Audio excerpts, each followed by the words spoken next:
All right, perfect. Okay, welcome everyone. It's so nice to see you guys. Welcome to this event that we're gonna have on this really beautiful day.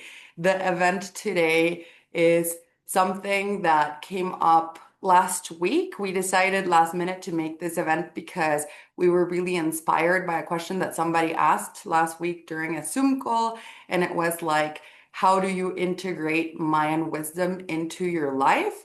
Considering how we live today in the modern world, like how can you find that balance, right? Because we have so many different teachings that we have been sharing with you guys, from Shivalva to balancing your four bodies, to living in harmony with nature, to living in harmony with yourself, to the way you're supposed to do your relationships and everything. But it was so interesting for me to think about that, to think about like the realities of the modern world and how some of the concepts or some of the practices that we practice in the Maya tradition might feel kind of far away or inaccessible or difficult to apply into your daily life. So we decided to make an event where we're going to be sharing some of those practices, some of that mind wisdom, but also with that focus on like being realistic about what the modern world is like. So welcome to today's session. Welcome to today's event. It's so nice to see you. I see a lot of familiar faces here. So it's nice to see you guys if you've always been joining us in this event. And in case you guys are new here, I'm just going to quickly introduce myself for the people who might be joining us for the first time ever. My name is Solveig Barrios, and I'm the co-founder of the Mayan Wisdom Project. And this is a project that I started with my dad. My dad's name was Carlos Barrios, and my dad was one of the most famous, most renowned Maya spiritual leaders, both in Guatemala as well as in the world. He wrote a beautiful book that is called The Book of Destiny. He used to fight during the time of the Civil War and the genocide in Guatemala of the indigenous people. He used to fight for the rights of people. And something that makes me really proud is the huge impact that my dad had in the world. He literally changed the lives of thousands of people, and I'm super proud to be his daughter. So I started this project with him 5 years ago, approximately, almost 6 years ago now, because 2025 is already in the second half of the year, crazily. So, um, and then he passed away, and so I made it my mission to continue with his legacy so that all of his teachings wouldn't die with him. But and I partnered up with spiritual leaders all around Guatemala, and we continue to do this work of spreading mind wisdom in the world. And I'm so happy to have you guys here. So that's who I am. And before we get started with today's session, there's a way in which we like to begin our sessions, which is by doing an invocation, a traditional Maya invocation. In case you don't know what that is, I'm just going to briefly explain it. So, before any spiritual practice, before any special or important event, the Maya, for thousands of years, have been doing this. They always start with an invocation. An invocation is beautiful because, firstly, it helps us to balance ourselves and our energy. And also, it's a great reminder of something that's really important and really special, which is the basis and the center of the Maya tradition, which is gratitude. We should never forget to be grateful. It's amazing that we woke up. I always say that we're still here, that there's one more day of life, and that we're here celebrating that one more day and enjoying that one more day, that we're sitting here is a blessing. But also in the Maya tradition, we are very grateful to our creators. So the Maya don't believe in gods, they also don't believe in God. Their concept for what they believe in is very beautiful, very profound, very complex, but in essence, they believe in the symbiosis of everything in existence, and they believe that everything in this existence is sacred, and us as human beings should be really grateful for every part of existence, because every part of existence, in a way, is the creator, in the sense that every part of existence enables and enabled our creation. It enables life. For example, think about the water, right? Like the water can live without us, but we cannot live without the water. If the water would disappear, we would literally die. Same thing with the air. If the air would disappear right now, we would literally die, right? Like if the sun would disappear, or if the moon would disappear, or if the earth would disappear, or if all of the plants would disappear, what would happen to us, right? So in that sense, what enables our creation is every single part of this existence. And to the Maya, that is what is sacred. Everything in existence is sacred. And so during the invocations, what we do is we say thank you to our creators and to our makers, which is basically everything in this existence. So I'm just going to share the invocation on screen right now. Thank you. Let's give it a second. And what I'm going to do is I'm going to read this out loud. Mm, You guys can feel free to read it out loud if you want as well, or you can feel free to just close your eyes, or you can feel free to do your own version of an invocation. Anything that you feel like doing is okay. And all that I ask from you is that you open your mind and that you open your heart. I'm going to read this and then we're going to get started with today's session. So, at this moment, before beginning this conversation, we want to take some time to remember our creators and makers. Alom, Kaholom, Sakol, Vitol, Tepeo, Gukumats, and to show them our gratitude for giving us the gift that is life. We say, Mateo Shukushkach, Mateo Shukushuleu, heart of the sky, heart of the earth. Thank you to the energies of the four directions of the universe, the four elements, the four colors of corn, as well as their guardians. We especially call upon the energy of the word so that all of the words that are shared here can be flourishing and can help us connect to one another. We ask this energy that the words we put out with our voices are carrying and of value to the world. Okay, and with that, we open up the space to get started with today's session, right? So I'm just going to start by sharing a little bit about Mayan wisdom. And I was thinking, because today's topic is, how to incorporate Mayan wisdom into your life, considering the fact that you live in the modern world, right? And I was thinking, how can I open up this session? Like, how can I don't know the word in English, encapsular. Like summarize, encapsulate. Can you say that in English? I'm sorry, I don't know. I don't know. Like, how can you encapsulate? Let's just pretend that's a word in case it's not. Yes? Awesome. It's a word. Encompass, encapsulate. Thank you. How can you encapsulate what Mayan wisdom is, right? Because we have limited time. And I know that a lot of you guys have been with us for a really long time, and I know that you already understand like the big concepts, but I still wanted to start with what is basic because that's going to help me to transition into how do we actually apply it into our lives in a way that it has impact for us. And as I was trying to come up with like, well, but how do you summarize Mayan wisdom in like a few words in a few minutes? That's really difficult, you know? My cousin Yamanik said something beautiful. She said, what did she say? I forgot exactly how she phrased it, but she said something like, it's like the ocean, right? Like mind wisdom is as deep as the ocean is. You can swim and swim and swim and swim and immerse yourself in it for years, for decades, and then you look up and you see you're still like at the very top, like you haven't even gone deep enough. My dad always told me because he studied it for what 50 years, more or less. And he always told me he was a beginner. Like you would need so many lifetimes in order to get deep enough that you actually begin to understand just how deep it is.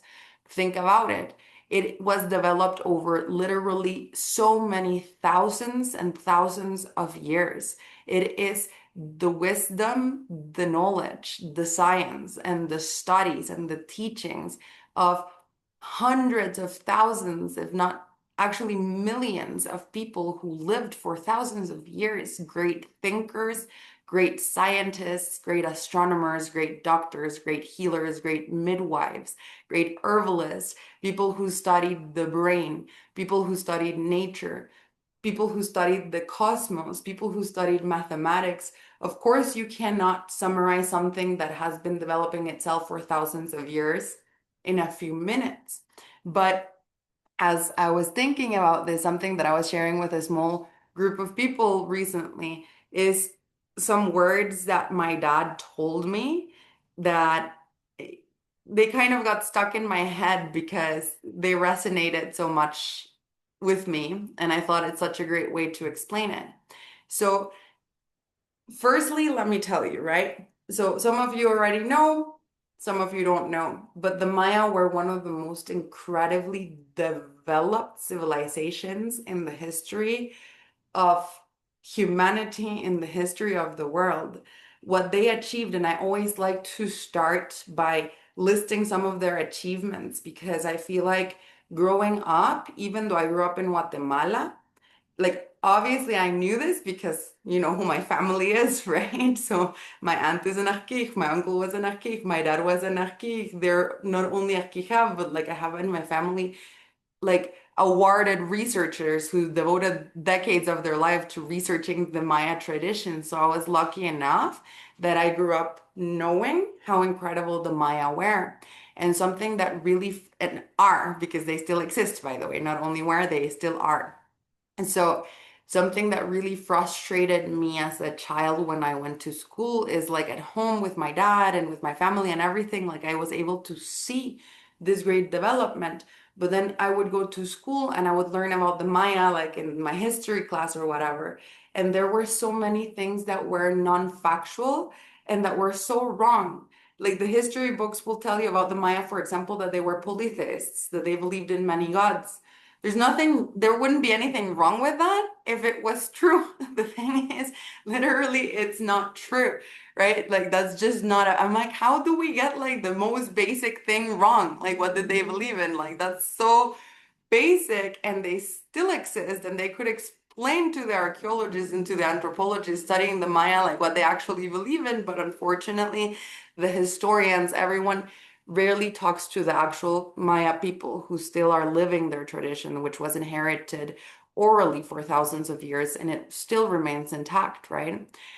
And the other thing that always frustrated me is how history portrayed them in a way that's really not fair. Like we have all these stories and I learned them at school from my history teacher as a kid, you know, which is so crazy like that. The Maya were so impressed by mirrors that they just gifted all this gold to the Spanish in exchange for mirrors. And we learn about the history of like the conquistadors, for example, like the conquistador of Guatemala, his name was Pedro de Alvarado.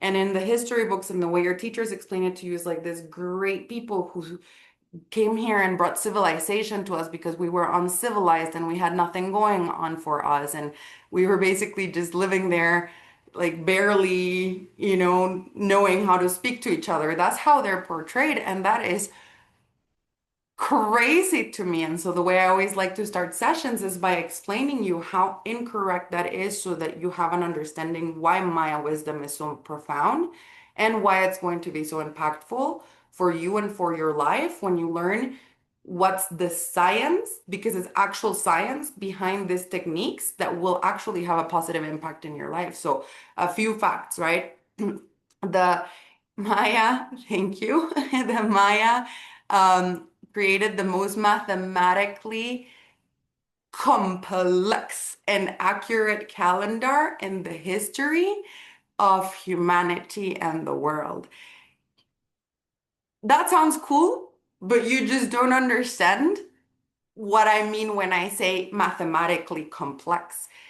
Even today, and my dad partnered up with engineers, with mathematicians who were teachers at universities to try to figure out the mathematics, you know, behind the calendars and Maya math is so complex. It's so complex. Even modern day scientists, modern day mathematicians have a really difficult time with actually figuring it out. Elena and I sat down the other day when we made the event for the Venus calendar. I don't know if you guys remember that one event that we had a few months ago.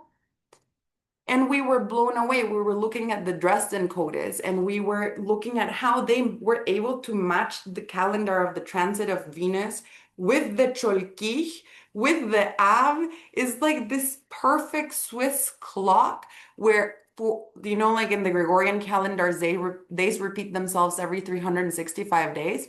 In the Maya calendar, days don't repeat themselves for a period of 5,200 years. We have 5,200 years of unique days that are an intertwining of more than 20 different calendars that measure different things from time, which is what calendars usually do, but also space and astronomy and agriculture and a million different things. They have calendars that measured stuff that was going on in the galaxy.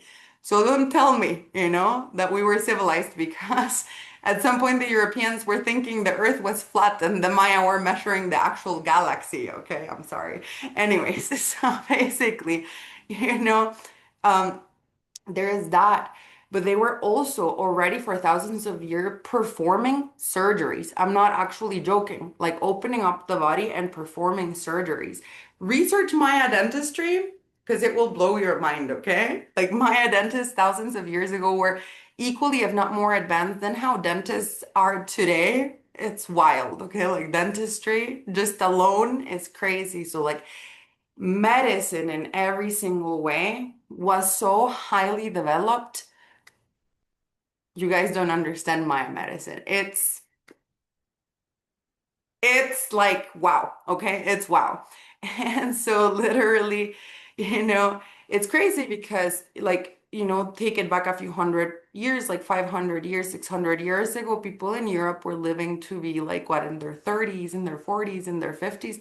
But the Maya here where centenarians a lot of the time, people were living to actually live really long lives, and that's because of Mayan medicine. As a matter of fact, I think this is the first time in history that indigenous people in Guatemala are living less because they're exposed to like all of the modern day diet and like a lot of negative things, that I'm not gonna get into a rabbit hole right now because then we're never gonna get to the topic. But I could, but I won't.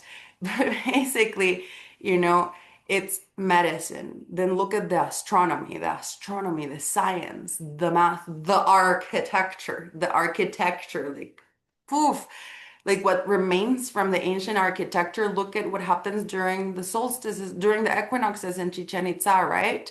Like the pyramid splits in half because the Kukulkan pyramid is literally perfectly aligned, perfectly built so that the pyramid splits in half, is half shadow, half light, and then this ray of sunlight falls down in a way that it looks like it's a snake, and then it falls into this stone that is like carved as the head of a snake. It's Washaktun is basically a living calendar. Like the pyramids are a living calendar. It's okay. So my point is there's been so much misinformation, and I always like to start by mentioning that, right? Including debunking the whole 2012 thing, which is really annoying too. The Maya never said that 2012 was gonna be the end of the world, okay?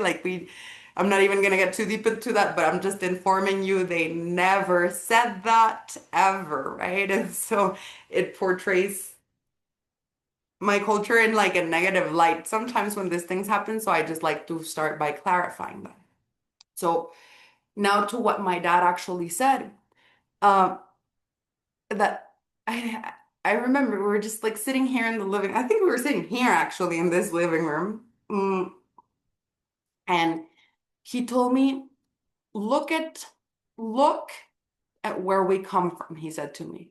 He was like, isn't it crazy that some of our blood carries that beautiful thing of a civilization of peoples who were so incredibly developed? And he told me, you know what is so crazy, Solveig? He told me, and I was like, what?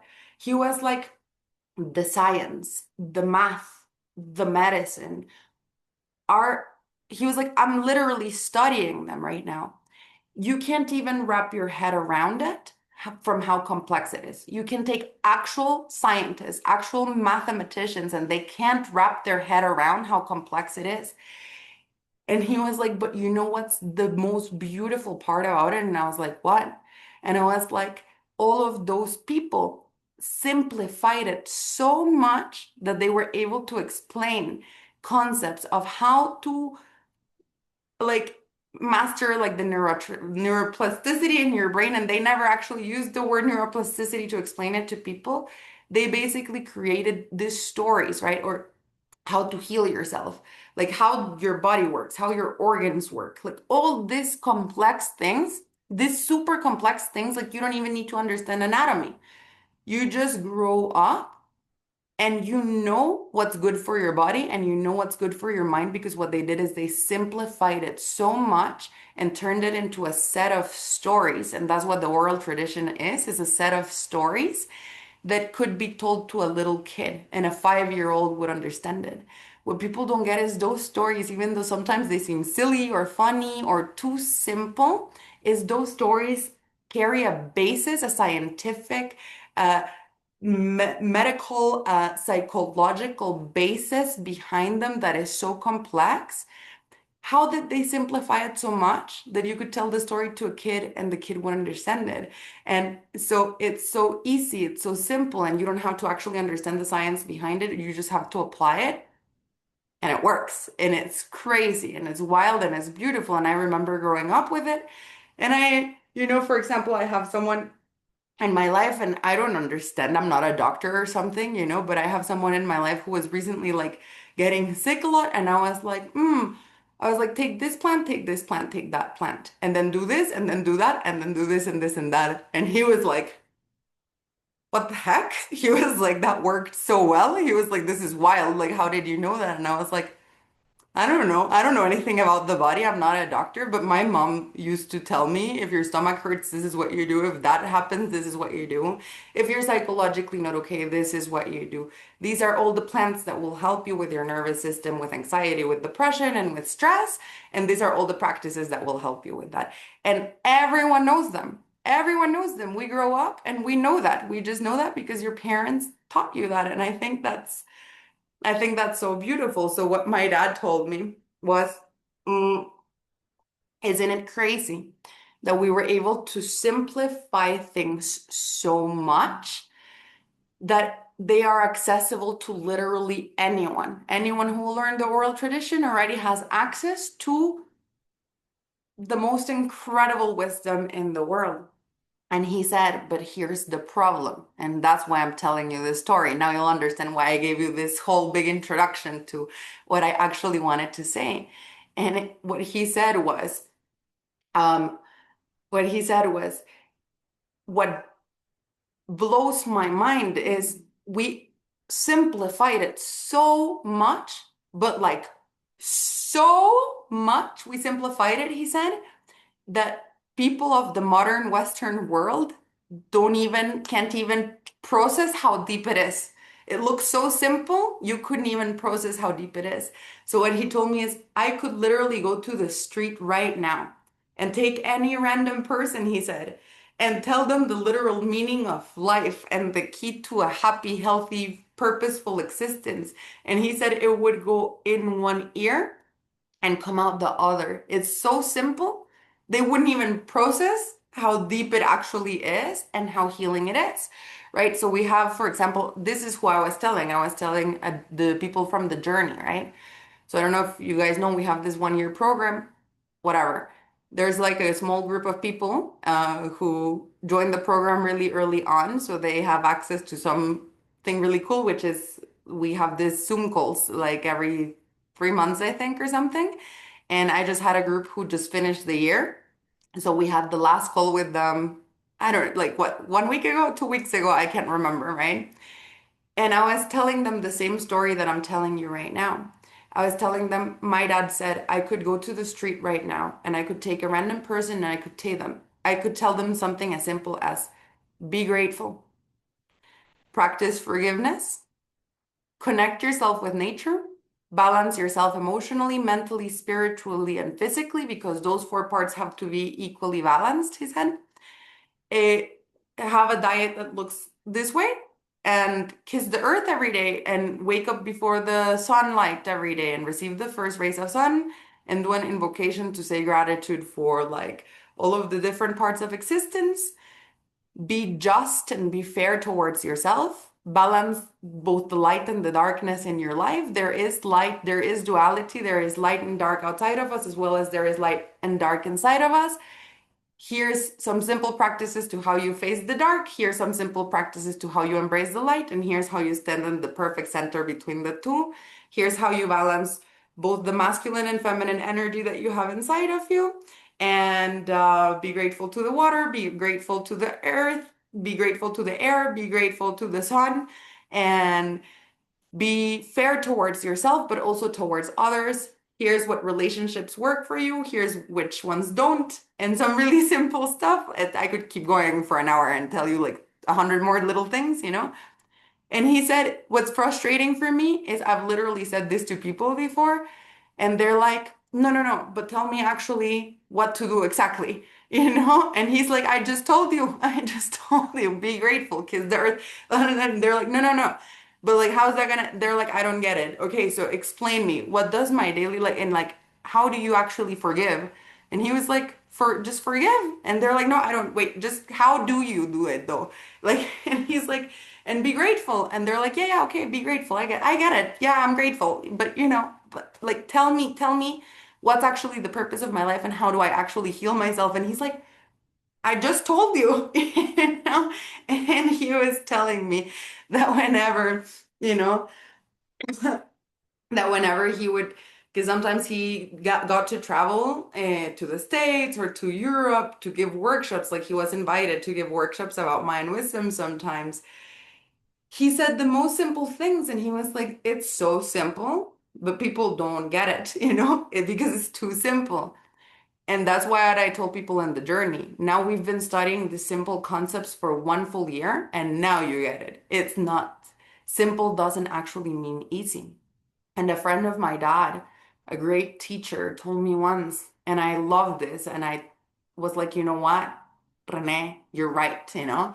So he told me, like, you know how in, you know, WhatsApp, well, not anymore. I feel like lately, not so much anymore, but like at some point in time, a few years ago, people would send you these little photos with like a quote on them on WhatsApp all the time or post them on Facebook all the time. You remember? Like there was a little photo of the Buddha and it was like, live in the present, you know, and don't worry about the past or the future, just live in the present. Or no dejes para mañana lo que puedes hacer hoy, which means don't leave for tomorrow what you can do today. You know, little things like that. And René told me, the truths of life are so simple, Sullivan. He said, they're so simple, we actually all understand them. Like the deepest things in life are so on your face and so simple, we all already know them. But he said to me, we all already know them so much so that people are, you know, sending you this every day, all the time, and everybody knows how profound and true those things are, right? And he said, but how many times, he asked me, take one quote. He said, one of the quotes someone ever sent you on WhatsApp. He said, for example, live in the present moment, not in the past, not in the future, live in the present moment. He was like, everybody understands that. Everybody understands why that would be great for their life, why it would be impactful. He said, but how many times in your life have you actually worked on this? Like, how many times have you actually achieved it? Or leave for tomorrow, don't leave for tomorrow what you can do today. He was like, do you do that though? Like, do you actually start today all the time? He said. And I was like, no. And it reminded me of a question my dad asked me once, which was, he sat down and he told me, Sulva, I have a question for you. And I've told the story before, some of you probably know it. And I'm so lucky, right? Like my dad was awesome. Anyways, so um, he sat down and he was like, Sulva, I have a question for you. And I was like, what? He was like, think quick. Tell me five things you could start doing today. And if you would do them every single day for the next 5, 10, 20 years, they would change your life dramatically and have a positive impact in your life. And it took me literally 30 seconds to come up with five things. I was like, well, I could exercise more if I ate better, if I meditated every day, if I did this, and if I did that. He was like, Dude, under 30 seconds it took you. He was like, it took you under 30 seconds to come up with the answer to that question. And then he looked at me and he said, okay, now I have another question for you. And I was like, I was like, what's the other question? And he said, why don't you do it? And I was like, um, he was like, you have five things that you're telling me. If you did them every day for the next 5 years, your life would become crazy better. Why don't you do it? And I was like, um, well, and I was like, why don't I do it, Dad? I was like, actually, I don't get it. Why don't I do it? I already have that. It would make my, like, I'm like, why don't I do it, you know? And he was like, you see, that's my whole point, he told me. He was like, it's so simple. Simple doesn't mean easy, is what he always told me. Something simple doesn't mean easy, but he said to me, life is not overly complicated at all. Here's what you have, here's what you want, you know, emotionally, psychologically, financially, mentally, spiritually, in your relationships. Here's what you want, and here's where you're at. And then there's a straight line path that leads exactly from here to there. And he told me if some of those things take you 6 months, cool. You better start now so that in 6 months you can have them. If some of those things take you 6 years, cool. You better start now so in 6 years you can have them. In some of them, you're gonna fail. Cool. You failed. Now you learn something. Now do it a totally different way so that you stop failing and you actually achieve that. Easy. And I was like, yeah, I guess you're right. It is very simple, actually. And he was like, tell me again, do you need a teacher to come into your life to tell you all of these things? No. You already have all of the wisdom that you need inside of you. He said to me a million times, you are the teacher. I'm not the teacher. Nobody else is the teacher. You are the teacher. You already know what you want. You already know who you are. You have all the wisdom inside of you. And he said, nobody's a teacher, you know? He said, there are things that I know that you don't know, in the same way that there are things that you know that I don't know. You can learn from me the things that I know that you don't know, in the same way that I'm learning from you, because I learn from you because you have skills and information that I didn't know. And I love listening to you speak, and then I learn from you. And is the same way with everybody else, he told me. And that's why the Maya had the biggest schools of life in ancient times. They didn't have buildings, they didn't have institutions, there was no school, there was no university. They created and built their community so that the community was the school, so that where you lived, life was the school. They built their community so that you would always, from the time of your childhood, be surrounded by teachers, by healers, by people who studied math, by people who studied neuroscience, by people who studied spirituality. And your entire life, you would have access to those people. And then you would never stop learning. It was the oral tradition. It's crazy. I don't know how to properly explain that system in a way that I can express to you how well it works, right? And also people of all ages, their key was always the same. Children, adults, and elderly people always have to spend time together because we can all learn from each other, right? So, what's my point? What am I trying to tell you here? Now, let me give you some actual Maya practices, right? That are perhaps the key to life, and maybe make a constructive criticism. And please don't get angry at me because it's constructive, okay? I'm saying it with love. So, Elena, I'm sorry, I'm going to throw you under the bus. Elena and I have been talking a lot about this right now. Te amo. So, Elena and I have been talking a lot about this recently. You know, because we both share this like frustration. How do I put it into words, right? Because we both got lucky enough that we were born in this family. It's like winning the lottery for me, being born into this family, you know? And and she and I had the opportunity of growing up in the same house with my dad, like, right? Like my dad, her mom, and my sister is an too, right? Like we grew up traveling around Guatemala, going to the Maya ceremonies, you know, like going and spending time with all of these great teachers. Everything I just described to you, we grew up with that information, with that wisdom.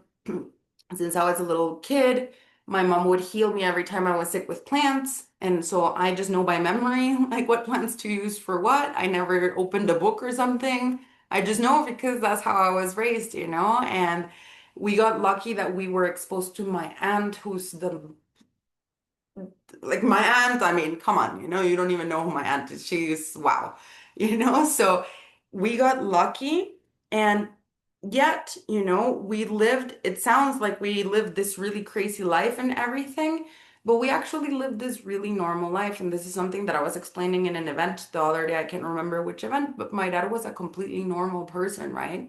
Life is completely normal for people in this tradition. This tradition is just incorporated into normal life, and everybody's a normal person here who has some great traits and some also really negative traits. All of us have them, completely imperfect. My dad, everybody's like, your dad was perfect. No, he was not perfect. I can tell you that. We had conflict, like we're a normal family with our own dysfunctional set of little things, and that's true for Tata Alberto, that's true for Hector and Elsa. They're all completely normal people, and one first thing is we have to stop idealizing, can you say that? Or romanticizing, I feel like, the Maya tradition as well, because everyone is like, it sounds like a utopia. It was not a utopia. The Maya also had wars, they also had conflict between their nations. Yeah, they had all this wisdom, but they had family conflict. They had the same set of issues that everyone in the world has forever, right? Like as a civilization, as individuals, it's all the same. So first things, like my dad always said to me, we can't romanticize it because it's not perfect. Nothing is actually perfect. But that being said, it was really awesome. And so what it is you incorporate this tradition into your completely normal daily life. What someone asked me the other day, and that's what inspired this event in the first place, she was telling me like, hey, I have a question for you, Annalena. And she was like, what if I have a 40-hour work week? Like, what if I have a 9 to 5 job, but I want to devote myself to actually studying and embodying the whole Maya thing and spending time in nature and also things that the modern world unfortunately doesn't allow for, right? Like 50% of the time, yeah, we're productive, but we also get to rest a lot, right? The importance of rest is a huge thing, and the importance of fun. And she was like, I want to do that, and I want to respect. Like, also imagine as a woman, for example, in the Maya tradition, you respect your cycle, right? Like, you rest during your menstrual phase, you rest during like the time of your cycle that where you're not supposed to be productive. And it's like, that sounds really cool, but I have a 9 to 5 job, so like I can't actually do that, you know what I mean? Or my life in the modern world won't allow to do that. And what I was sharing with her is that's a really great point, and that is true, and that is unfortunately the reality. The modern Western way of living has now reached every corner of the world. Unfortunately, I'm going to say, because yeah, imagine in the ancient Maya times where people lived with respect for their own cycles, for their own bodies, for their own psychology, for the communities, for the family, like, ooh, like the way they had access to healers completely. It was, let's not romanticize it. It sounds a little utopic. It kind of was a little utopic in that sense. There were areas of it that actually were incredible. You know what I'm saying? But it's what I was explaining to this girl, right? Like the modern Western way of living has incorporated itself into every corner of the world, and we experience it here in Guatemala too, right? It's probably not as crazy as in the US, but yes, we experience it in Guatemala too. And I was explaining to her, you don't need to completely delete, because yes, in an ideal world I could just sit here and rant about how terrible the modern Western way of living is. I could rant about it. Some of you have seen me rant about it. You guys already know what my opinions are on the topic, but the truth and the reality is life is kind of unfair, and that's probably not going to change. It's just the reality of how we live in the modern day world, right? Like, what would it take for all of that to change? Will it change? I hope there's a way. I don't know if there's a way, but you know what I'm saying? Like, we're still far away from that changing. And the reality of it is we are all living normal life nowadays, right? Like, our day-to-day life looks very Western. But what I wanted to explain to her, and this is something that I realize I've never said to you guys, and that's why I wanted to make a whole event just to finally be able to say this to you guys, because I realize I have never explained this, is that's the reality of even the most developed spiritual leaders that I know. That's the reality of some of the most incredible healers. In Guatemala, for example, we face a different set of challenges, than maybe you guys face, which is our thing also comes with poverty a lot of the time, right? You guys don't understand. Some of our teachers, when I met them, Hector and Elsa. Did you go to that one class we gave with Hector like a month or two ago about permaculture and ancient Maya agriculture? I don't know if some of you guys were there. Hector can sit you down and give you a 10-hour master class on how to dominate and the earth and plants and diet, and this man can give you a master class on your health and herbs and diet in a way that will heal you, okay? And they are gut and they are making, I'm sorry, I know there's other great cacaos out there, but for me it's the best cacao in the world, and they have all of this ancient wisdom, and you sit with these people and you don't understand what they can teach you about life. They should be invited to universities, to explain psychology and health and all these things.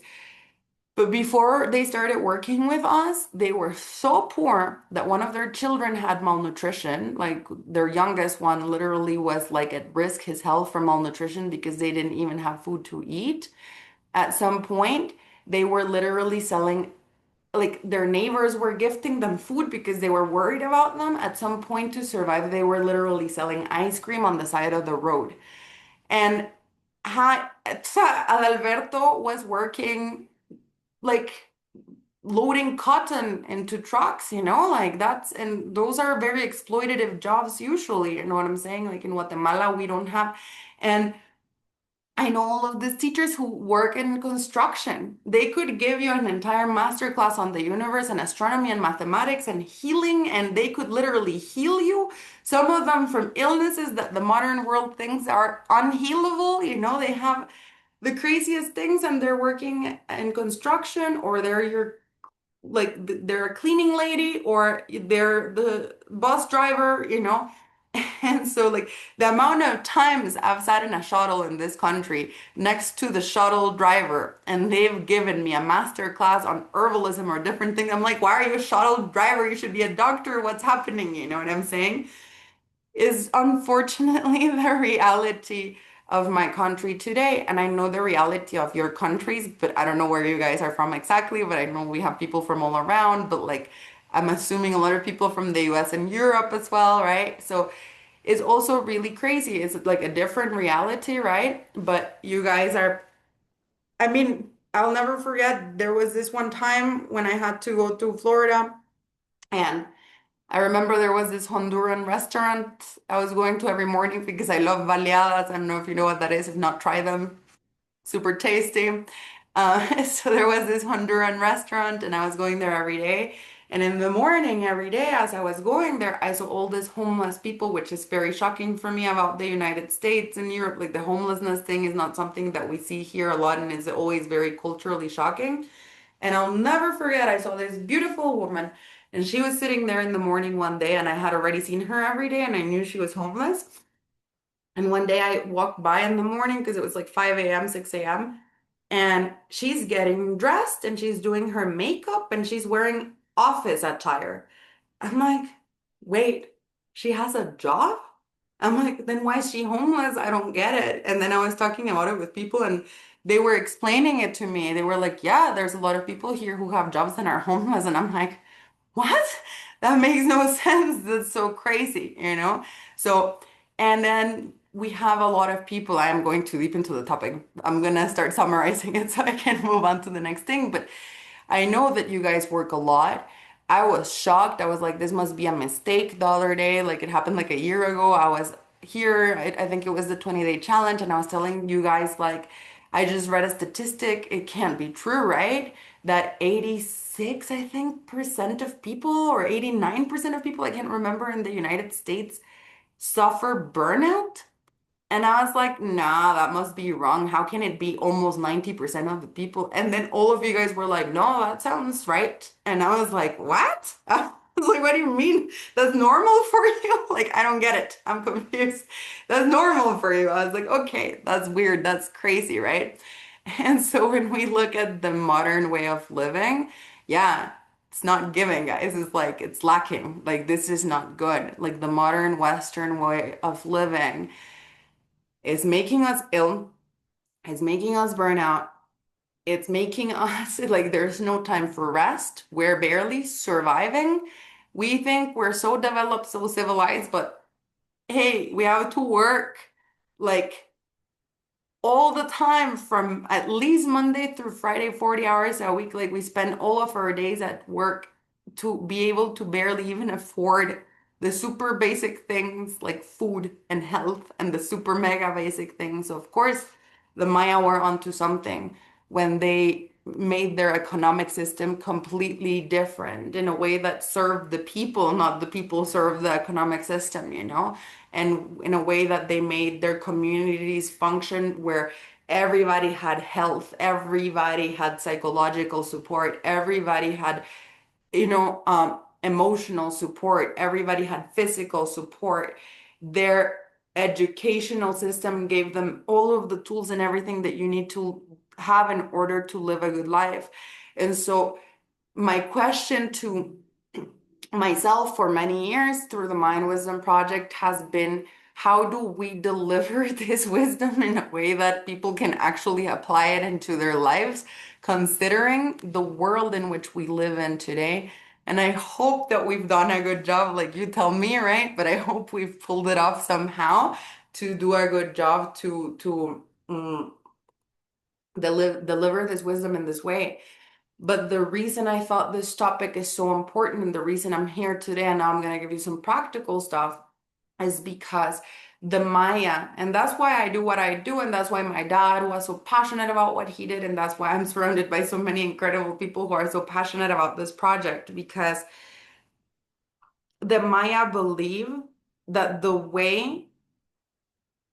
Maya believe that all of us have a purpose in this life. What's your purpose? It depends on who you are. Different people have a different purpose, but like the Maya believe that the meaning of life is to have a purposeful existence. For years, I didn't get it. I told my dad I don't get it. I think the meaning of life is to be happy, like to have a happy existence, don't you think? But my dad taught me, mm-mm. He was like, the meaning of life is to have purpose. The Maya believed the one point of life is to leave the world a little bit better than how you found it. If you leave the world the same, your existence was meaningless and it was irrelevant, you know. If you leave the world worse, that's even worse, you know, like than how you found it. So he said to me, believe me, he said to me, find purpose in your life, and then you're going to know what happiness actually looks like. He was like, maybe you're right. Maybe the meaning of life is happiness, but you're only going to find true happiness through purpose. If your life has purpose, if your life has meaning. And I feel like that's one of the things that has been taken away from us in the modern day world. What happened to purpose? What happened to our purpose? We're living purposeless existence with this whole consumerism thing. Like all we do is enslave ourselves so that we can live in a gilded cage, kind of, you know, where yeah, we might have a nice TV, but great, you know, like sure. And there's nothing wrong with that, by the way. You can have a nice TV. Like that's what I love about the Maya wisdom, right? That they're so realistic about life. They believe the physical and the material are as important as the spiritual. It's four bodies, not, and they're equally important. Not one of them is more important than the other. We have the physical and material, we have the mental, we have the emotional, and we have the spiritual. The spiritual is not more important than the physical and material. Having a well put together life, being okay physically and being okay, like the modern version of it would be to be financially stable and to have your things in order. That's great. And to even enjoy, like you enjoy your nice TV, enjoy your nice TV. That's great. There's nothing evil about a nice TV. Well, the corporations behind it are probably evil, but you get my point, right? Like there's nothing evil or negative about also enjoying like the material things in life that might actually think that's really important. As long as you're balancing it out with working equally hard on your mental, psychological state, emotional state, as well as your spiritual state. Your physical state, your material state, your mental state, your emotional state, and your spiritual state have to be all equally balanced. And here is what I actually wanted to share with you guys. It's the the constructive criticism is a few different things, right? So, for example, my dad told me the story of this guy, and I'll never forget it. He met a guy who was very spiritual. So sorry. We have a lot of this in Guatemala, okay? It's no judgment, okay? But we have a lot of people because Guatemala is getting kind of gentrified and spirituality is becoming a trend. I'm really sorry to say it like that, but it's a trend at this point, you know? And we see a lot of people who kind of, I'm so sorry, almost like wear costumes, you know, like wear like the indigenous attire or the jade and the crystals almost as if it was costumes, you know? And my dad was having a conversation with a guy like this who said to him, Carlos, I need help. Please help me. And my dad was like, what's up? And he was like, dude, I was a very successful man back in the States, he said. I was in the corporate world and I climbed the ladder and I was financially like very abundant, you know? And he said, but one day I burnt out. I came home. I realized I'm depressed. He was like, it's not nice. Like, he was like, I'm having all this nice house, nice car, nice everything, but I'm depressed and I'm burning out and I think I'm getting sick, you know? And he was like, I can't do this anymore. So he quit his job, he sold his everything, his car, his whatever, you know, and he moved to Guatemala and he was basically living in the jungle naked almost, you know, and going to like a million ceremonies all the time and whatever. And he said, I thought for a while that I figured it out. I was like, now I'm happy. Now I'm working on this. I'm happy. But he was like, I just realized I'm still depressed. He was like, what's the point? I've already tried both things. What's gonna heal me? He said, I need your help because I don't know. I don't know what to do anymore. I did the American money thing. That wasn't it for me. I did the spiritual jungle thing and I'm still not okay. So he was like, I'm already working on my emotions. I sit there with my cacao every day crying about it. Like, I don't know what else to do. Like, what am I supposed to do? And my dad was like, ah, he was like, you Americans, he said to him, so extreme always you have to be. He was like, of course you're not okay still. He was like, look at what you did. He was like, first you were living your life in this super only taking care of the physical and the material and the logical, like the mind, you know? He was like, you have four bodies. You were taking care of two for a really long time. And that obviously didn't make you happy. You have four bodies. You were taking care of two. You're going to be disbalanced. That's the way it is, he said. So when you realize you're disbalanced, you did not change it, dude. You did not change it, he said. You went and completely abandoned those two bodies that you had been working on for so long and moved on and worked on the other two bodies, the emotional and the spiritual. He was like, that's great that you started working on the emotional and the spiritual, but now you completely got rid of the physical and the material and the mental. Of course, after what you're still equally disbalanced, now you just went to the other extreme of the whole thing, he said. He was like, you want to know what's gonna finally make you find balance and feel okay, he said.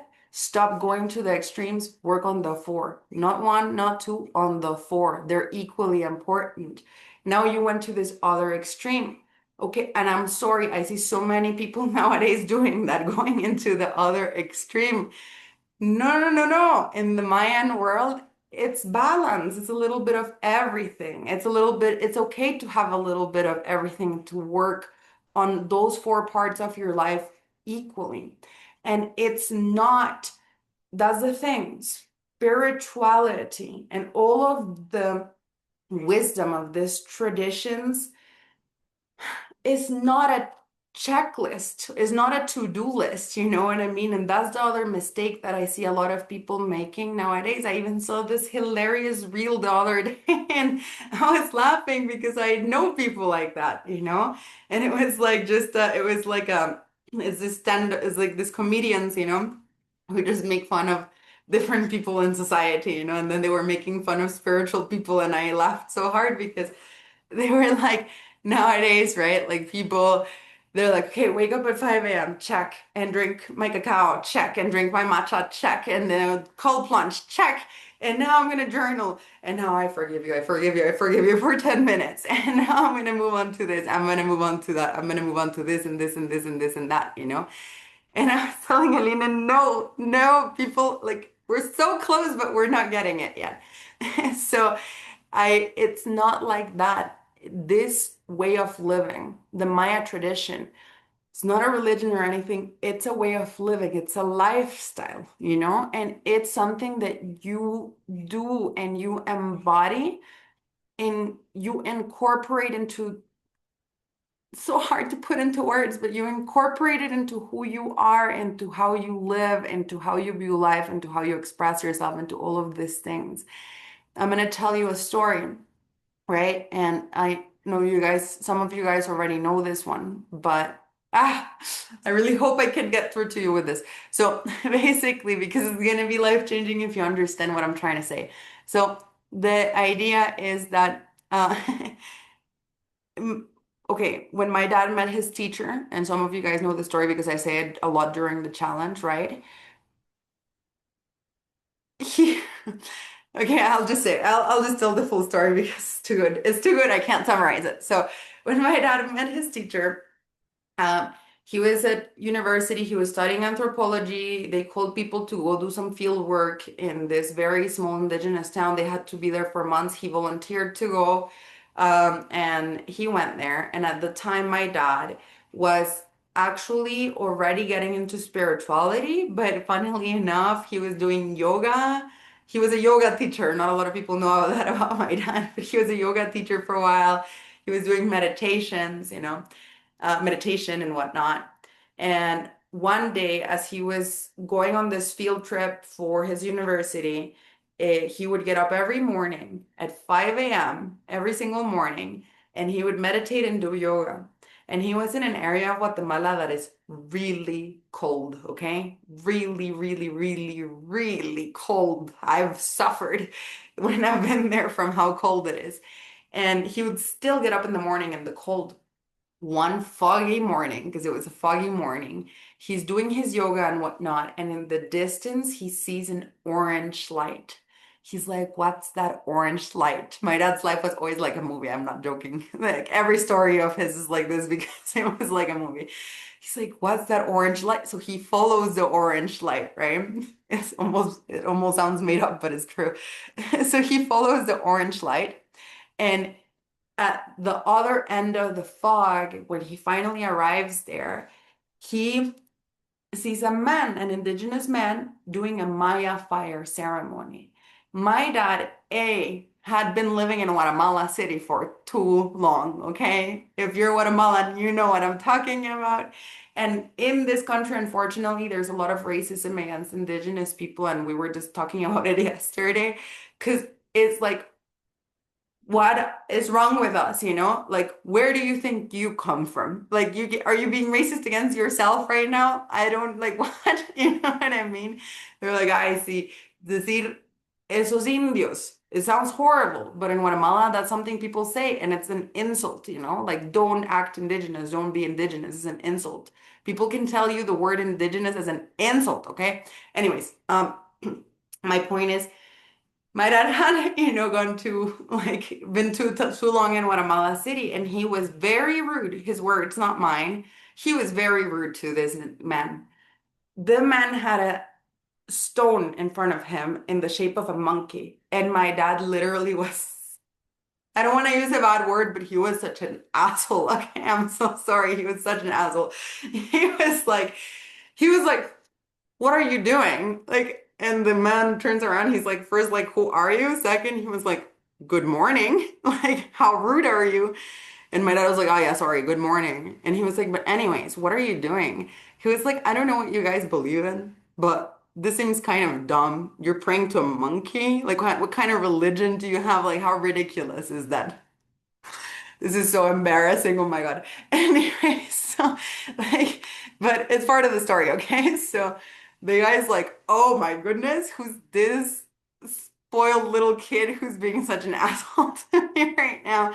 He was like, he was like, okay, I'm gonna actually take some time out of my morning to educate you a little bit. And I'm actually, instead of being bothered by how condescending you are, I'm actually going to educate you. So the man is like, let me explain you what it is that I actually believe in. He said, in the Maya tradition, we actually don't believe in God. And then he said, let me give you an example of what we believe in. He was like, in your wallet, do you have a photo of someone? My dad was like, yeah, I have a photo of my mom. My dad was one of those guys who always had photos of their family in his wallet. And so uh, he's like, I have a photo of my mom. And then the guy is like, okay, let me ask you a question. Is that really your mom? My dad was like, what do you mean? Obviously, that's my mom. He was like, but are you sure that's your mom? My dad's like, of course I'm sure that's my mom. Like, what's up with you, weirdo? Like, obviously that's my mom? And so the guy says to my dad, actually, no, that is not your mom. Your mom is not here.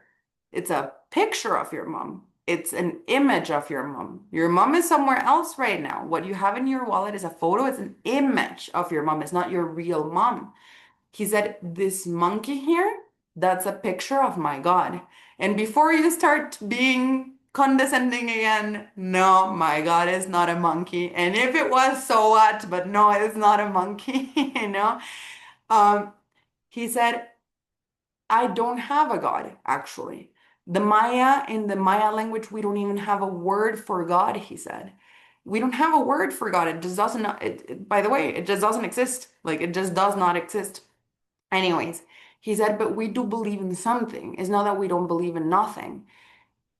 He said, but for the sake of you understanding me, you uneducated little Guatemala City boy, I'm gonna actually use the word God just so that you get the concept, okay? But we don't have a God, but yeah, it's like, let's just say it's God just so you get it. And my dad was like, okay. And he said, okay, so this is a picture of my God. Because my God is not a normal God, he said. You could call him my God, the God of the 1,000 faces, he said. And my dad said, the 1,000 face God, what does that mean? And he said, well, today I'm honoring my God through this monkey because one of the faces of my gods is in the faces of the monkeys. But the other face of my God is in the water. My God is not only in the monkeys, it's in the water, he said. My God is also in the wind. It's also in the trees. It's also in the jaguars and the spiders. It's also in the fish. It's in the volcano. My God is everything. And my God is in everything, he said. Everything is sacred to me because my God is everywhere. And it's in me too, and it's in you too. My God is in you as well, he said. And my dad was like, damn, that's deep, you know? So then they start talking. This guy goes ahead, ex starts explaining my dad science, mathematics, my dad randomly was into quantum physics at the time because my uncle Gerardo was a weirdo and he was into quantum physics at the time, back when it wasn't trending yet as well, you know. And so my uncle Gerardo was explaining my dad and my aunt Lina all about quantum physics all the time, and my dad got into it, you know, and was reading books about it and whatnot. And and so my dad is like, wait a second. When he was explaining science to my dad, when the man was explaining science to me, he was like, you're explaining me quantum physics. He's like, how do you know about quantum physics? And the guy's, quantum what? Like, I don't know what you're talking about. What is that? You know?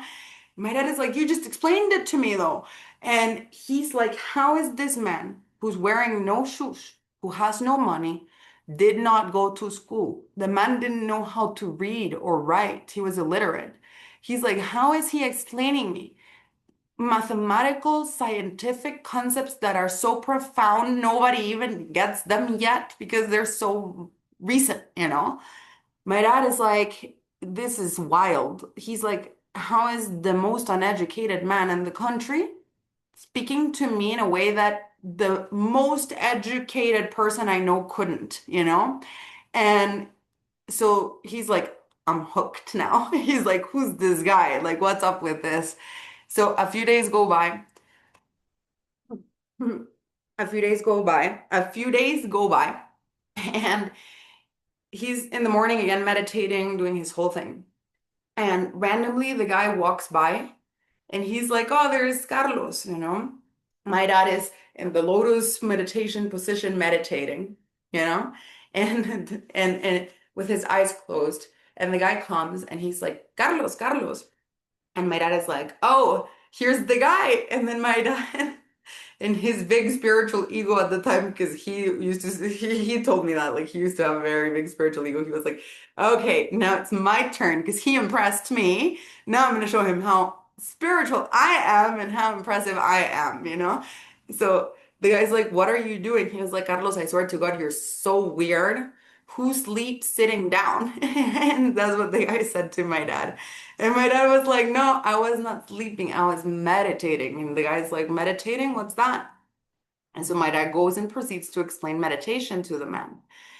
And the man's like, and what's the point of meditating? And my dad was like, well, if I'm consistent enough, then maybe one day I'm going to reach nirvana.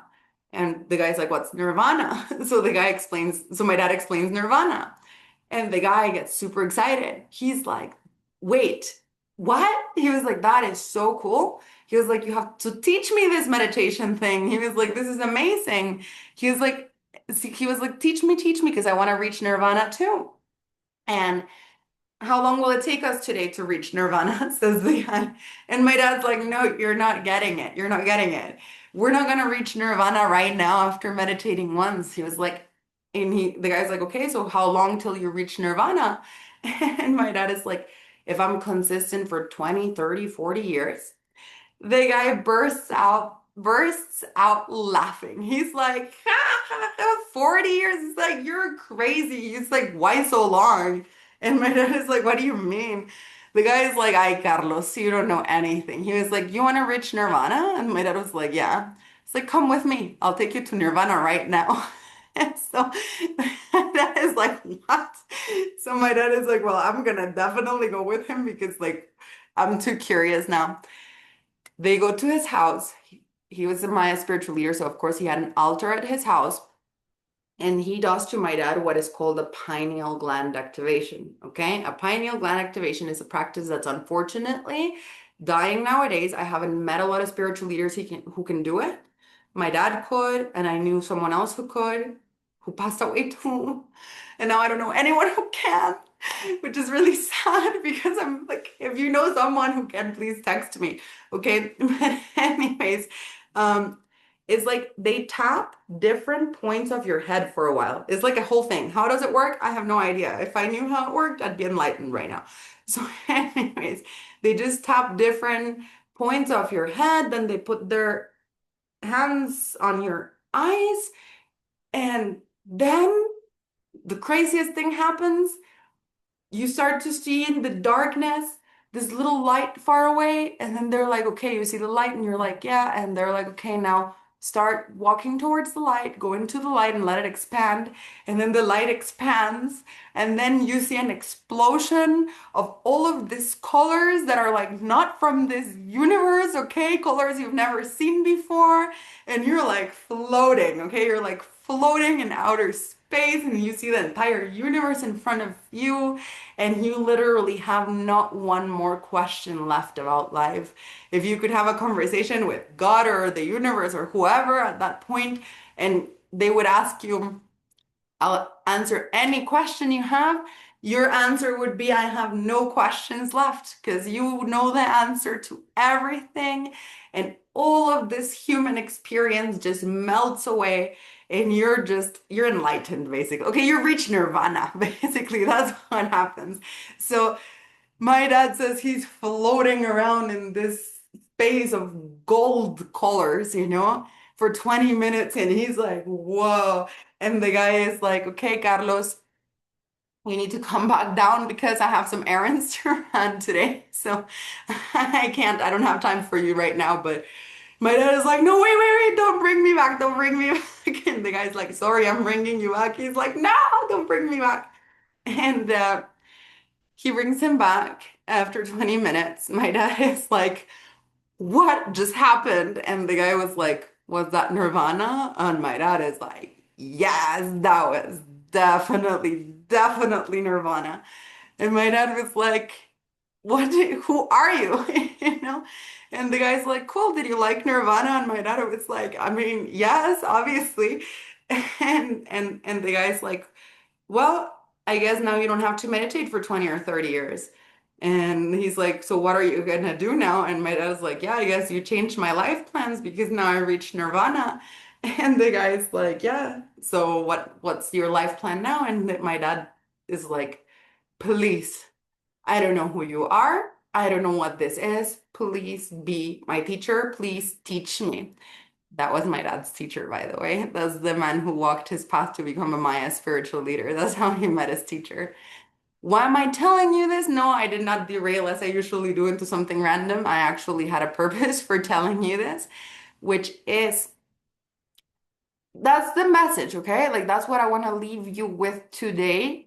And then we can get into all these kinds of practices and everything. But if what I actually made this event for, what I wanted to leave you guys with today was the simplicity of things. So fast forward to 2018, okay, because this happened somewhere in the 60s or the 70s, this Nirvana story. Fast forward to 2018, the 21st of December, 2018, my dad and I are in Tikal, and there's this festival, and he got invited to be like a speaker and have a panel to explain Mayan wisdom. And then we went to Tikal to receive the winter solstice. And then I'm like, Dad. And he's like, what? And I'm like, could you give me a pineal gland activation, please? Normal kids are like, can you mind me a computer? I'm like, can you enlighten me? So I'm like, could you please with the solstice? And he was like, Solveig, no. And I was like, please. And he was like, there's 400 people here. If I give you a pineal gland activation, I'm gonna have to enlighten everyone. And I'm like, not in the mood right now. So I'm like, please, please, please. And he's like, fine, come here. And he starts giving me the pineal gland activation. And you can't hide it, okay? You can't hide it. I'm like, whoa, and then people are like, what is he doing to her? What is he doing to her? I want that too. So as he predicted, there was a line forming of people like, whatever you did to her, give me one as well. But it's exhausting to give pineal gland activation. So he could only do two. And then he was like, I don't have more energy. Like, I can't do this too much. So he gave it to Jesse and Malia. I'll never forget their names. And I just remember Jesse, as he's being given the pineal gland activation, just bursts out laughing. But it's this laugh, you know how babies laugh? It was so innocent, right? Like that's how he's laughing, and it was so beautiful. He's like, oh my God. And then he just falls into the ground with me, and he's like, I get it now. And then he's doing Malia, and Malia just starts crying. And she's like, it's so beautiful. I can't believe it. And then the three of us are sitting there like, I get it. And after a while, because Jesse's like, do you get it? I'm like, I get it. Do you get it? And he's like, I get it. He's like, I get life now. And I remember there was this other guy who didn't get a pineal gland activation. He was so angry. He was like, I get it too. And we were like, nah, you don't get it. So, anyways, so my point is, we look around. It's a festival, okay? There's all kinds of spiritual people. Um, it's Tikal, and Jesse and I are like, oh no. We're like, this is people from the States, Canada, Europe, we're like, oh no, they don't get it. And Jesse's like, wow, look at all these people. They're all doing so many things. And he was like, I almost want to go and tell them, no, you're doing it wrong. That's not how you do it. You're not gonna get enlightened. You're not gonna have this profound life experience just because you're playing the drum or just because you're doing rapé. And now we've like westernized ancient tools too much. And it's like there's no ritual. It's not like jump 3 times, then do a handstand, then play the drum 5 times, do a little rapé, and boom, nirvana. That's not how it works. You know what I mean? What Jesse was telling me is like, I was those people 5 minutes ago, but now I get it, he said. It was in front of me all along. He's like, how could I not see this before? He's like, look around. Life is perfect already. He was like, it was in front of, he was like, how could I be so, it was literally here all the time. I was in it the whole time. And that's what I was telling people in the last journey call. No one is more special than anyone else, okay? We all have access to the exact same tools, to the exact same things. Your accountant is equally capable than you for reaching nirvana, okay? Like the cashier at the supermarket is too, even though they've never even heard about the concept ever before, maybe some of them, you know what I mean? And they might just be sitting there one day and it might just happen to them just because they open their eyes randomly and saw life in this profound way. And it's so frustrating for Eline and I, sorry, Eline, is and some other people around me, because we are like, how can we explain it to people? Like, how can we actually explain to people that we don't have to overcomplicate ourselves? There is nothing wrong with having your 9 to 5 job. You don't have to move to Guatemala. Actually, it's getting a little too gentrified. Maybe don't move to Guatemala. But you don't have to move to Guatemala and live in the forest naked, and like whatever, drink cacao 5 times per day and do ayahuasca. I don't know. I don't know what you guys are up to, but my point is like you don't have to spend every minute of the day being spiritual. Something that I've had this conversation with is what you see with me is what you get. This is how I act around you, how I act around my friends and my family. Like I'm not pretending to be something that I'm not, because my dad raised me well. Basically, uh, it's like I see all these spiritual teachers today acting very vukukakish, very, you remember that bird from the Popol Vuh? And if you don't know, I'm sorry, we don't have time to explain what vukukakish is, but I know a lot of you guys know actually. I'm like, no, I'm sorry, normal people don't talk like that. I'm sorry, I hope I'm not offending everyone, but sometimes I see people who are like, yes, we're gonna be so. I'm like, no, that's not normal. You don't talk like that on your day-to-day life. What are you talking about? That's not like, no. My dad was the most normal guy in the world. Like Tata Alberto, man, this guy can heal you from anything. He's one of the most spiritually enlightened people I've ever met in my entire life. And he's a normal guy who parties once in a while, and he's dysfunctional too. And my dad was a normal person too, and he dressed normal. There's no need for a costume. Wear whatever you like. If you like crystals, wear them. That's cool, but don't wear them because you're spiritual. That's not necessary. Like if you like them and if you see the benefit of it, great. They work, those practices. There is something about incense that is powerful. There is something about fire, about candles, about the drums that is actually, but I do it too. I use those tools as well. My point is we're seeing we're looking at things a little wrong. We're looking at them from the wrong perspective. It's not the tools. My dad always told me, go to church. If that's what you want, go to church. If that's where you get connected, go and do it. If it's like in nature, go and do it in nature. It's like if you like candles, do it with candles. If not, Do it sitting in your living room in front of your computer because it literally doesn't matter, he told me. It doesn't matter. You have the power to change your life. It's not external, it's internal. You don't need to quit your 9 to 5 job. You don't, unless you want to quit it, like then go quit it, but like because that's what you are up to. But like I would quit it because I wouldn't like that. But anyways, my point is like, you don't need to go and live in Mexico or Guatemala or Peru. You understand? Like you don't need to change who you are. You don't need to change where you come from. It doesn't matter what's in your blood, if what ancestry you have. It doesn't, it not none of these things matter. Mayan wisdom accepts everything and everyone, okay? You can be Muslim, you can be Catholic, and the Mayan wisdom doesn't care what you believe in, or you can be an atheist. It doesn't matter.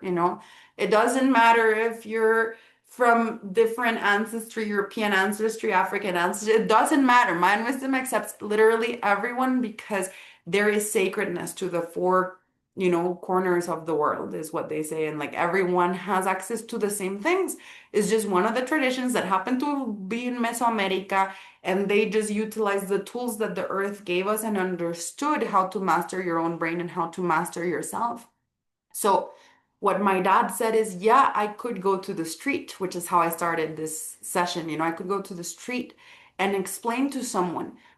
It's so simple. Just look around and look inside. You already have everything that you need inside of you. You don't need anything. You don't need any physical thing. You don't need a teacher. You don't need anything. You already have everything inside of you and around you. Mayan wisdom is not about a to-do list of the day of lighting candles and doing specific invocations at specific hours. I mean, people do that, okay, in the indigenous communities. But the difference is these people grew up with that, so it's not in the way that Westerners are doing it. I don't know what's up. Like, I don't know how to explain this into words. It's just different. It's just natural. It comes naturally because it's beautiful, because you want to wake up in the morning and you feel right now like lighting a candle to say thank you to the sunlight because you woke up one more day, and that's why you do it. You know what I mean? Not is not school, it's not a course. There's no level 1, level 2, level 3 or something like that. You know what I'm saying? My point is, whatever you're doing, like the most spiritually enlightened teachers that I know also had to work in construction for way more than 40 hours per week and were exhausted. And then they came home and they still pulled off to be the craziest spiritual leaders and heal the people of the community and everything. No situation of your life is actually standing between you and living in this way. Nothing is standing between you and balancing your four bodies, on living consciously, on God, if your way to connect with nature is just the little plant that you have in your house, that's also okay. You know what I mean? If you live in a big city or whatever. But what I wanted to leave you with today is I just really wanted to come here and explain this to you. Mayan wisdom is centered in simplicity. It's centered in being actually human. That's what we love about the Maya tradition, how realistic it is about what the human experience is like, It's not about playing a role. It's not about just love and light and I don't experience anger sometimes, or I don't get triggered sometimes, or I don't make mistakes sometimes. That's not realistic. It's about acknowledging ourselves in the way that we actually are, acknowledging the upper world and the underworld, the Shivalva, the duality, the light and the dark, acknowledging the four bodies, like taking what's the one thing you have to do, the one thing you have to do. You remember my dad's story? When the old man came down from the mountain and they were in the circle of elders, and an old man came down from a mountain, and my dad noticed him because his presence must have been really strong. And they spent hours sitting in the circle of, because my dad was part of the Council of Elders in Guatemala, hours talking about the problems of their communities, the problems of the world, the problems and problems, all the problems, and debating what should be done about the problems and whatnot. And this man was silent the whole time, and all of a sudden he stands up, and his presence must have been strong because the second he stood up, everyone went silent. And he just said one thing, and it changed my dad's life because I heard this story thousands of times, you know? So he said, I only have one thing to say. You guys are sitting here discussing the problems of the world, all the problems, but what are you going to actually do? He said, you're going to go back to your communities, and what was this meeting for? Let me tell you something. The spirituality of nowadays has a name, and that name is action. And yes, through action, we can change the world, but not if we don't change ourselves before, not if we're okay before. You can't have purpose until you've done this first, okay? This first and then everything else. So, um, my dad always told me anytime I had problems, anytime I was going through anything, he was like, Solveig, what's the word? And I was like, action. He was like, how do you heal yourself? I was like, action. He said, knowledge and wisdom are different things. Knowledge is having information, is reading a book, and now you know the information that was in that book, is listening to a teacher, and now you have all the information from that teacher, is taking a course. That's knowledge. You're acquiring knowledge, you know? But he said, what is wisdom? In order to be wise, you have to take the knowledge you have and you have to actually apply it into your life through action. It's like the exercise example that I gave you sometimes, like if I want to get fit and I want to get in shape, I could read a million books about fitness and nutrition. If I don't go to the gym, if I don't do the calisthenics, if I don't actually do the whatever it is to go for that run or that hike or the to badminton, I don't know. Like I don't like my body cares 0.0% about how much I know about fitness and nutrition. My body only cares if I exercise and if I eat the right food, right? So it's action, right? Like action is the thing that actually will take you there. And that's what Maya wisdom is based on.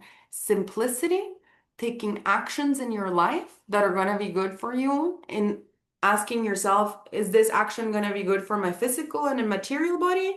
Yes, then do it.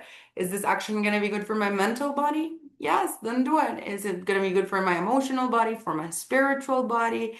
Is this action going to make me proud of myself? Like, what can I do? What do I have to do? And that's it. And live in connection with nature. That's super important. Don't underestimate the power that it has to live in connection with nature. You come from the earth. Literally, you would not be alive if it wasn't because of the earth, because of the water. Gratitude. Okay? So it's action, balancing your four bodies, balancing the light and the dark inside of you, which we have a bunch of tools for. You can just join the community or something if you want actual practical exercises, you know. But gratitude and being fair towards yourself and towards others, justice towards yourself and towards others, and having purpose and meaning. Trying to ask yourself, what is my purpose in this existence? You can find a lot about that through your Mayan energy. What's your Mayan energy can already tell you a lot about what your purpose might be, or at least give you some path so that you can discover it, you know? And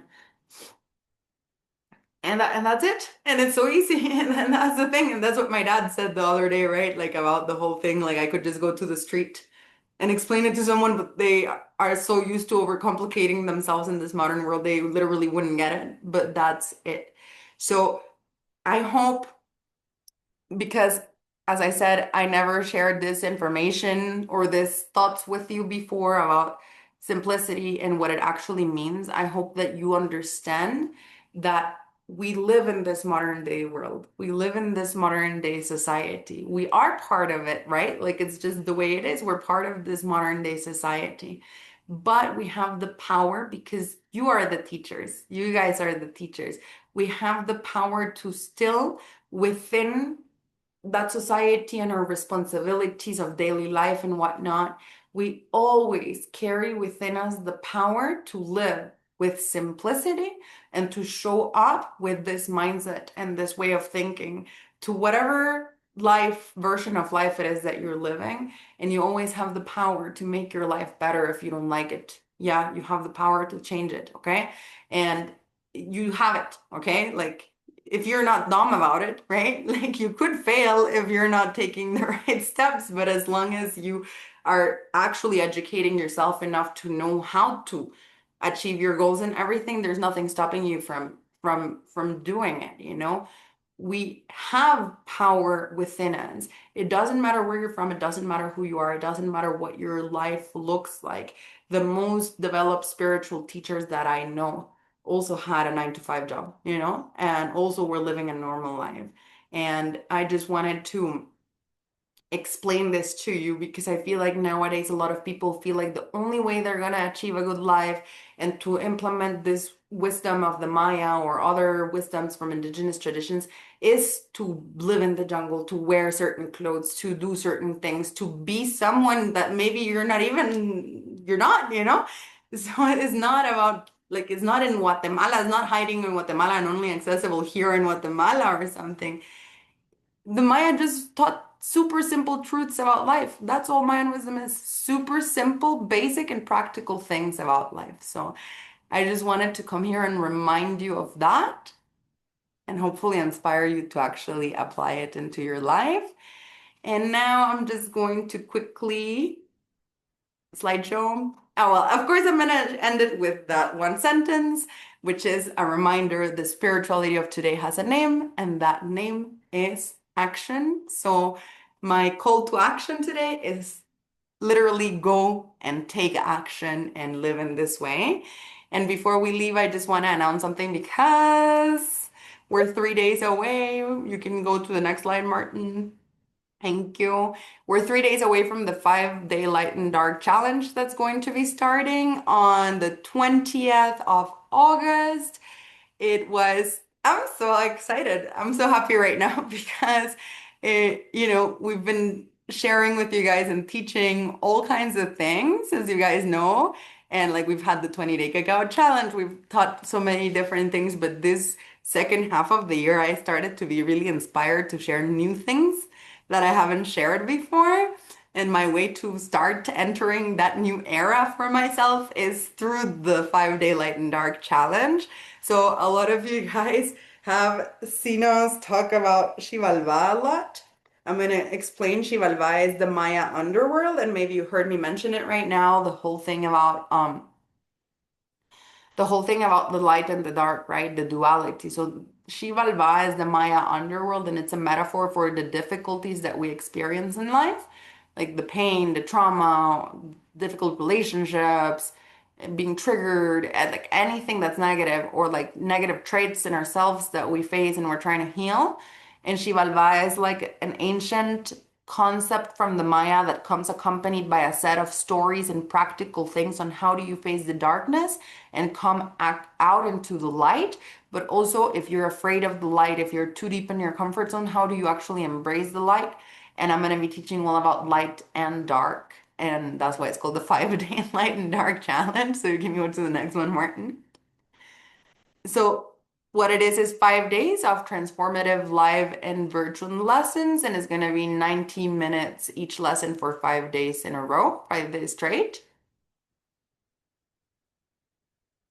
But not only that, we're also going to give you guys access to the recordings lifetime, by the way, because I feel like Xibalbá is too deep to just give you 2 weeks to explore it, you know, so that way you can go at it at your own pace. So if you join, you're also going to have access for the recordings lifetime. So it's 5 days live, but also recordings in case you can't make it to the live event or you just want to revisit the teachings a few times. And also practical exercises. So not only will we impart knowledge, but real life applicable wisdom because of what I just told you, right? Like I've talked so much about Xibalbá, but I have not yet told you all these crazy exercises, okay, that my dad taught me that are for coming out of Xibalbá. And I can finally share them with you. And I'm so excited about that because I never just had enough time to share them with you. That's why I'm making it into 5 days. So yeah, it's going to be very practical, not only knowledge, but wisdom. Yeah.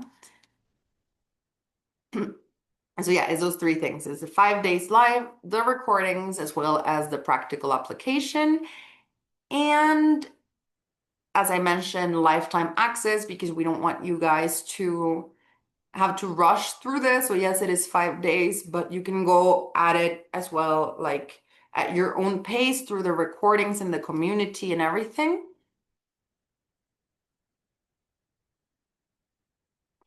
Also, as you guys know, we have Anne, we have Eline, who are part of our customer service, but they're not just normal customer service people. As you know, Eline grew up with me and like they're very immersed in the Maya wisdom and everything. So they're there to support you. And like if you ever have questions or anything like that. So yeah, it's also lifetime access plus support from our amazing, beautiful team. And just a few extra things that we added are we're working right now on like bonuses, so like PDFs, so like everything from a little glossary that we're gonna have to just like written versions and explanations of some of the exercises and things to support you to make it easier for you. Also, the members only community because we love where the platform that we use to host all of our courses and videos and everything because it's super practical. It almost looks like a little bit like a social media kind of style place where you can message other people and chat with everyone like privately or public. There's public chats. There's a feed where you can post your questions and everything. And we love being able to anything that we do to add the community aspect to it because then you have people from all around the world who are going through the same lessons as you, the same experiences as you, the same exercises as you. And it's awesome because we've witnessed people compare notes. We've witnessed people become friends actually. Some people organize Zoom calls so that they can get all together and talk about the exercises they're doing. So it's really fun. And also the last thing is wisdom never shared before. And as I mentioned, I'm really excited for this one because I get to share with you some new things that I have not shared yet and that has me feeling very pumped right now. So, so yeah. And so it's all of that. It's $133. It's 5 days live, 90 minutes each day, the practical application. It's also the lifetime access and support, the recordings for lifetime, the downloadable PDF, the community, and the wisdom never shared before. And it's $133 and it starts on the 20th of August, so in a few days. And with everything, we always have like a money back guarantee just in case you guys don't like it. I think you're gonna like it, right? Just in case you guys don't like it or is not right for you or something, then, that way you guys feel safe and you know that, if it's just not for you, then nothing was lost by joining and trying. But I'm making the biggest effort in the world right now to organize this. I'm pretty sure you're gonna like it, or at least I hope so. So it starts on August 20th. This is kind of like the last chance to sign up for that reason because time is running and maybe I'll get to see some of you guys there. And yeah, I'm super excited and thank you so much for joining me today. And you know, I know that usually during these live sessions that we do, we go really deep into one topic. Like last time we just talked about Shivalva, right? Or the other day we talked about the Venus calendar and those predictions, or we talked about agriculture, or we joined in Alberto Dos Amaya fire ceremony, or we explain like super punctual, practical, specific things. And I know today was a little bit more general and more broad, but I hope that you know why we opened up the space for this session.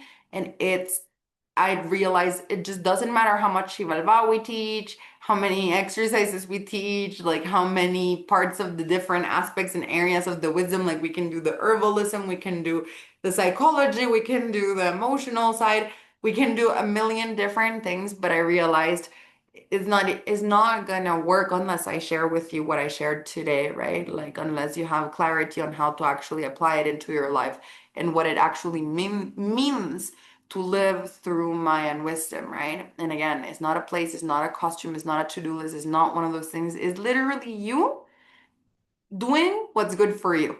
And that's it. It's very simple. Living a simple life, connecting to nature, being grateful, and doing what's good for you, for your balance, for your mental health, for your emotional health, for your physical health, for your spiritual health, for your life.